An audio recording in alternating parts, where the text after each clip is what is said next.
Hello, I'm Scantier, and for whatever reason, I've decided today I want to complain about commuting. Specifically, single vehicle commuting, which is the main type of commuting I've done. I've described it as the worst video game because it really is the worst video game, in the sense that it is actually physically dangerous and it tends to be quite boring, especially if traffic is not moving whatsoever. You might come to the conclusion, an accurate one, that I decided on this topic while I was waiting for traffic to move the other day, and was not enjoying it at all.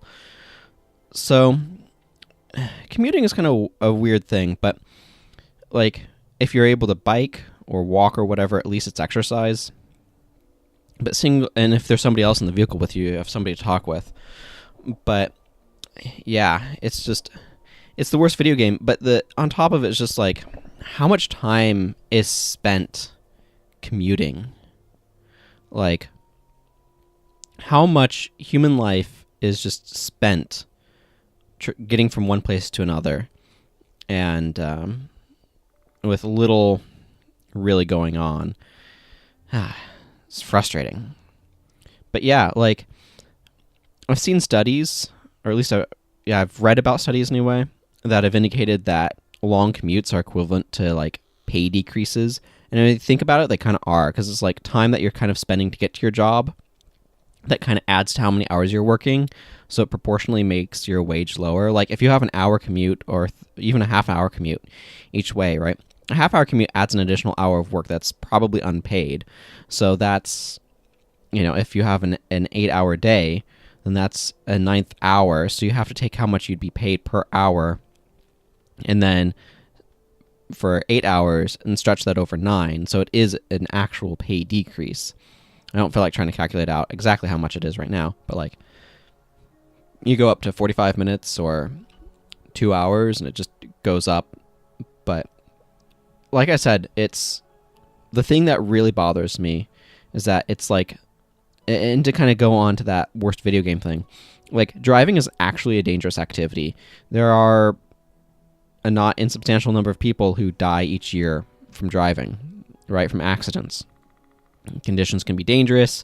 People are often, if not exactly encouraged, they feel that they need to dutifully go into work when they're really tired, so they're driving when they're really tired, when they're more dangerous, and those sorts of things. But part of what's the problem is that commuting, and I want to be very clear here, I'm talking about commuting, which is specifically going from one place, back and forth from a specific place in a way that's very normal and in a very habitual thing. I'm not talking about just driving or a road trip or something where part of what you're doing is driving. Driving can be a very engaging activity when there's something going on with it, but when you're just commuting, when you're just getting from point A to point B, and it's a routine, it's a habit, it's a thing that you do sort of most days, or it's a regular recurring thing. Maybe it's once a week, but you have this set pattern, this set path, you always go the same way.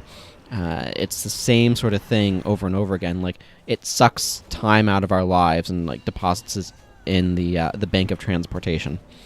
And it because it becomes so routine, it's something where our brains can just get so used to the normal patterns that it can wander, which can leave us inattentive and not paying full attention to what's going on, which can put us at more risk of accidents because you're not aware, you're not clued into your driving as much. Or at least I know that I've been at times where I'm wow, I'm thinking about what I want to talk about on a guild chat or something later on, or, and I'm not paying as much attention to the road, whereas if I'm going somewhere new, I'm okay, I need to pay attention to what's going on the road because I need to figure out where I am and where I'm going, or even if I'm engaged in a driving experience itself, where there might be some sense of skill involved, that can be engaging in a different sort of way where I'm engaging with the driving process.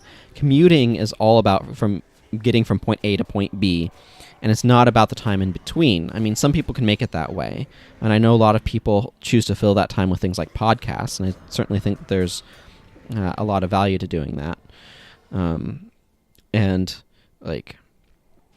But yeah, it's that single vehicle commuting especially, which is so common in the U.S. Don't know about other parts of the world, quite honestly, but everything's so spread out in the U.S. Suburbs sprawl away. People have 30, 45, sometimes hour-long commutes, and and that's one way, right? So you're spending like 2 hours probably, or maybe an hour and 40 minutes or whatever, but you're spending all of this time getting from one place to another. And like I said, it's like the worst video game because it is boring, it's repetitive, and nothing new usually happens on it, but it's legitimately dangerous. And if you don't pay attention, you're in real risk for injury. I will say that cars have a really good control scheme with the steering wheel and the pedals and all of that sort of thing. Except one of the vehicles that I occasionally drive, for some reason, this is a complete tangent, but for some reason the rear windshield wiper control is like in the passenger space. Like it's on this vertical console and it's in the lower right corner of it. And it's just like you have to lean way over and stuff to get it. And it's super awkward. But anyway, yeah, that's kind of, I guess, my rant on commuting. I don't really have a good solution for it. I mean, people talk about public transit, but that has to reach a certain threshold to really be viable for a lot of people, because you're kind of at the whims of what the routes are and what the timing that they are on is, and all of these sorts of things. When you look at the sort of the sprawl that you get, the urban sprawl and all the suburbs and everything, and particularly with American cities, because that's what I'm familiar with, you end up getting these distances that you have to cover, and by car it might take you like 20 minutes to get there, or 30 minutes or whatever, and then by like, say, bus, because we don't have generally robust train systems necessarily or whatever. I'm in the Seattle metropolitan area, so my experience is to some extent colored by what's here. But the bus can take 2-3 times as long to get places. Like, it might be where you can drive there in like half an hour and the bus will take you 2 hours even, or an hour at least. So like that's adding to the commute time. So it's like, is that a good solution? That's not really solving the fundamental amount of time being spent on commuting if it takes longer. And like a lot of it is the cities are set up for, to some extent, cars, or at least carriages and stuff when they're initially laid out. And so the robustness of public transportation is often compromised because of that. So there's just, yeah, it's frustrating. It's frustrating. And anyway, I guess that's kind of, like, I could go into all sorts of side issues, but yeah, commuting sucks. I don't like it. It's the worst video game because it is boring and legitimately dangerous, as opposed to engaging and not actually dangerous, which is what video games, should be. And getting stuck in traffic sucks. Okay, this is probably completely worthless, but hopefully you've enjoyed it. And I guess I'm going to go ahead and wrap up here. So until next time, take care. Bye-bye.